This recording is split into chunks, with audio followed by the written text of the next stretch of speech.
সম্প্রতি একটি গণমাধ্যমে এক সাক্ষাৎকারে রনির সঙ্গে বিচ্ছেদের কারণও পরিষ্কার করেছেন অভিনেত্রী।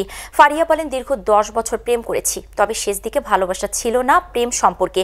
দুজনের কেউই সম্পর্ক টিকিয়ে রাখার চেষ্টা করেনি। তিনি বলেন, আমি ভালো আছি, উনি নতুন জীবন শুরু করেছেন, এখন সুন্দর পরিবার আছে। নিজেকে সিঙ্গেল দাবি করে অভিনেত্রী বলেন, গত 2 বছর ধরে আমি সিঙ্গেল, সময়টা দারুণ কাটছে, একা অনেক ভালো আছি, ভালোবেসে বিয়ে করব, এখন কাজ ও জীবন নিয়ে ভাবছি। তিনি বলেন, সামনে নতুন যে আসবে তাকে অবশ্যই আমার থেকে শিক্ষিত হতে হবে, স্মার্ট ও ব্যক্তিত্ব সম্পন্ন মানুষ হতে হবে।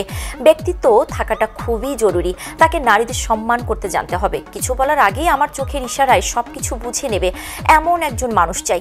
নতুন সম্পর্কে বেশি সময় নেবেন না বলে জানান নুসরাত। মনের মতো কাউকে পেলে দ্রুত বিয়ে করে ফেলবেন তিনি।